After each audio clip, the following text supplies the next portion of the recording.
नमस्कार, times of Swaraj में आप सबों का स्वागत है। मैं हूं संतोष सिंह और आज टाइम्स ऑफ स्वराज में एक बड़ी खबर हम आप तक पहुंचाने जा रहे हैं, जिस खबर को लेकर फिलहाल कहा जा सकता है कि जदयू और बीजेपी में सब कुछ ठीक ठाक नहीं चल रहा है। वैसे जिस सांसद ने ठीक ठाक नहीं चलने की बात कही है, वो सांसद इन दिनों विवादास्पद बयान को लेकर काफ़ी चर्चा में है। देर रात फोन करने पर कार्यकर्ताओं के साथ अभद्र गाली का संवाद करना, जो वोट नहीं दिया है उसको अब हम मदद नहीं करेंगे का बयान, इस तरीके का बयान देना सुर्खियों में रहे हैं। लेकिन आज उन्होंने जो कहा है ना, वो वाकई में ऐसी बातें कही हैं जिन बातों को लेकर संकेत है कि बिहार में आने वाले समय में खेला हो सकता है। हम बात सीतामढ़ी के सांसद देवेश चंद्र ठाकुर की कर रहे हैं।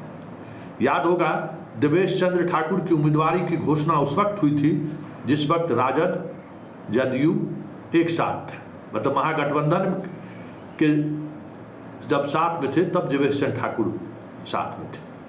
उम्मीदवारों की घोषणा नीतीश ने की थी उनको। और आपको ये भी याद होगा कि उस वक्त देवेश चंद्र ठाकुर ने कहा था कि इस गठबंधन के साथ रहे तो हम 2.5 लाख से ज़्यादा वोट से जीतेंगे, एनडीए गठबंधन से चुनाव लड़े तो 5 लाख से ज़्यादा वोट से चुनाव जीतेंगे। जीत हार का क्या अंतर रहा आपको पता है, कितने तरीके के इनको घाट का पानी पीना पड़ा ये भी पता होगा, किस तरीके से जीते ये भी पता होगा, और जीत के बाद उन्होंने जो कहा वो भी पता होगा आपको कि गुस्सा किसके प्रति था। तो हमें लग रहा था उस दौर में कि ये गुस्सा की वजह हो सकता है कि आरजेडी के लोग आरजेडी के साथ थे, आरजेडी के लोग इनके पास जाते होंगे काम कराने के लिए, मिलने जुलने के लिए, वोट नहीं किए इसलिए गुस्सा है। लेकिन आज उन्होंने जो कहा है वो चौंकाने वाली बात है। हालांकि मंच पर भावी प्रत्याशी जदयू का जो भावी प्रत्याशी अपने आप को घोषित कर चुका है, स्वयंभू प्रत्याशी घोषित कर चुका है कि हम तिरहुत ग्रेजुएट कंस्टिट्यूंसी से चुनाव लड़ेंगे, अभिषेक झा, वो भी मौजूद था। पता नहीं इस देवेश चंद्र ठाकुर के इस भाषण का उसको लाभ होगा या नुकसान होगा, ये तो आने वाला वक्त बताएगा। टिकट मिलेगा कि नहीं मिलेगा ये भी वक्त बताएगा। लेकिन देवेश चंद्र ठाकुर ने जिस तरीके से अपनी बातों को रखा है और जिस अंदाज में लालू की तारीफ किया है, और तारीफ करते करते उन्होंने जो बीजेपी पर पीठ में खंजर भोंकने की जो बात कही है, वो बड़ा संकेत है। और ये संकेत है कि आने वाले समय में चीज़ें बदलनी शुरू हो गई है। और देवेश चंद्र ठाकुर का अगर इस तरीके का बयान आना, तो ये तय मानिए कि कुछ न कुछ अंदर अंदर पकना शुरू हो गया है। क्योंकि नीतीश कुमार जैसे ही गठबंधन की प्रक्रिया, मतलब चुनाव है तो पूरी हो जाती है, तो फिर एक नई राह की तलाश में उसी दिन से वो बैठ जाते हैं, तलाश शुरू कर देते हैं। मतलब ये ऐसा प्रेमी है कि सुहाग रात के साथ ही दूसरे किसी के साथ हमें फिर सुहाग रात मनाना है, ये सोचना शुरू कर देते हैं। खैर, पहले देवेश चंद्र ठाकुर की बात को सुन लीजिए।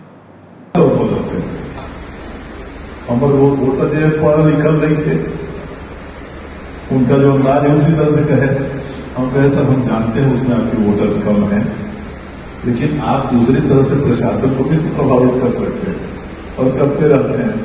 इसमें वो काम मत कीजिएगा, इतना ही आपसे हम निवेदन करने आए हैं।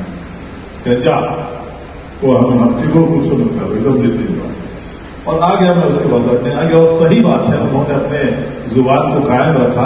कभी किसी प्रशासन, क्योंकि उनके सहयोगी दल कांग्रेस के उम्मीदवार थे जिनके सामने मेरा लड़ाई थी, वो कह सकते थे कभी, उनके जमाने का आप जानते ही हैं सब, किसी प्रशासन को कह सकते थे वोटर को फेंको बाहर जितना कागज है, कह सकते थे देखना भाई वहां पर मत वोट देने देना, होता था पहले ऐसा। लेकिन उन्होंने एकदम, बल्कि मुझे पता चला कि जिस दिन काउंटिंग था तो उनके एक सहयोगी थे जो मेरे मित्र थे, दिल्ली में ही वो लोग बैठे हुए थे, वो हमको शाम को फोन करके कह रहे भाई आप जीत गए, लालू जी इतने चिंतित थे, देखा रहो देवेश जीतत की न, देखा रहो देवेश जीतत की न। तो व्यक्तिगत रिश्ते जो है, जो जिसके तहत आज हम लोग यहाँ बैठे हैं, और जो मनीष जी ने चिंता बताई, जो हमारे बारे में बताई, हम चिंतित रहते हैं अपने मतदाताओं के काम के। हमने एक चीज देखा है अभिषेक जी, आप भी इस बात को अगर सीख ले तो अच्छी बात है कि मन को, दिल को हमेशा साफ रखें। जिसका काम आप कर सकते हैं उसको कर दीजिए, जिसका काम आपसे नहीं हो सकता है किसी कारण से उसको लटकाइए मत, वहीं का वहीं उसको बता दीजिए बाबू ये मेरे शक्ति से बाहर है। वो कभी नाराज उस समय सोचेगा देखिए आप नहीं, लेकिन बाद में समझेगा जो हाँ सही कर रहे थे, दूसरे नेता हमको लटका देते हैं दूसरे लोग। ये काम मैंने कभी नहीं, चुनाव जीते हैं आप लोग जान लीजिए, तो कोई बात छिपाते नहीं है कभी भी। कोई दल नहीं है बिहार में जिसके अगेंस्ट में नहीं लड़ा हुई सीतामढ़ी का चुनाव। हर दल के लोगों ने वहां टांग खींचने का काम किया और मुझे जिताने का काम अगर हुआ है, मेहनत पूरा ऑफिस संभालने वाले मनीष जी हैं और ये भी जानते हैं, अगर जीता हूं तो ये जो 20 साल 25 साल का मेरा व्यक्तिगत रिश्ता और व्यक्तिगत काम हर दल और हजार दिनों का मैंने किया है, उसी ने मुझे चुनाव को जीता। हकीकत यही, नहीं तो वहां आरजेडी तो मेरे सामने था, जेडीयू मेरे साथ था कि मेरे पीछे था, हमको ख्याल नहीं आ रहा। बीजेपी मेरे साथ था कि मेरे पीछे था, हमको ख्याल नहीं आ रहा। हकीकत यही है, इशारा को समझिए। लेकिन ये जो व्यक्तिगत हमने रिलेशन सबसे रखा और वो मेरा स्वभाव है, वो कोई चुनाव के चलते या वोट के चलते नहीं है, वो शुरू से है। क्या लगता है किसी से रिश्ता रखने में, क्या दे दीजिएगा किसी को, आप अपने क्या है तो आप किसी को कुछ दे दीजिएगा। तो आपने सुना लालू की तारीफ और फिर बीजेपी ने किस तरीके से उनको नुकसान पहुंचाया और बार बार उन्होंने कहा कि समझ रहे हैं ना कि हम क्या कर रहे हैं। मतलब साफ है कि आने वाले समय में बीजेपी को लेकर जब असहजता की बात होगी तो ललन सिंह नहीं, देवेश चंद्र ठाकुर लालू की जाहिर आपको यहाँ आपको दिखाई दे दे तो कोई बड़ी बात नहीं होगी। लेकिन बड़ा सवाल ये है कि इस तरीके का सार्वजनिक रूप से बयान देने का मतलब क्या है, क्योंकि उनके सम्मान समारोह में जदयू और आरजेडी के लोग, जदयू के तो थे ही, बीजेपी के लोग बहुत कम लोग थे, आरजेडी के लोग भी मौजूद थे और उन्होंने अपने सम्मान समारोह में कहा कि आरजेडी वाले हमारे स्वाभाविक मित्र हैं और उस मित्रता का ही मुझे लाभ मिला। लेकिन राजनीति में कुछ भी कही गई बातें नहीं होती हैं, संदेश होता है। तो देवेश चंद्र ठाकुर का यह संदेश संकेत है कि नीतीश फिर से कुछ सोच रहे हैं और अगर सोच रहे हैं तो ये तय मानिए कि हम लोग जो मान रहे थे कि देवेश चंद्र ठाकुर जैसे लोग सबसे पहले नीतीश को लेकर बगावत कर सकते हैं जब वो मन बनाएंगे मोदी को छोड़ने को लेकर, तो आज देवेश चंद्र ठाकुर ने संदेश दे दिया है कि नहीं, ये भूल मत करिए, इस तरीके से मत सोचिए मेरे बारे में। आप निर्णय लेंगे तो सबसे आगे लालू जी के साथ हाथ मिलाने की बात होगी तो सबसे आगे मैं रहूँगा।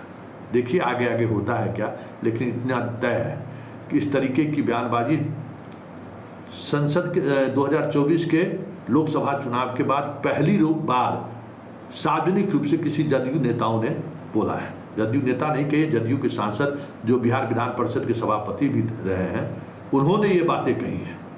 मतलब कुछ न कुछ है और कुछ न कुछ है मतलब कुछ न कुछ अंदर खाने में चल रहा है। चलिए देखना है, आपको भी देखना है और हमें भी देखना है। लेकिन हम इस भाषण के सहारे देखना शुरू कर दिए हैं कि बिहार में किसी भी समय खेला शुरू हो सकता है।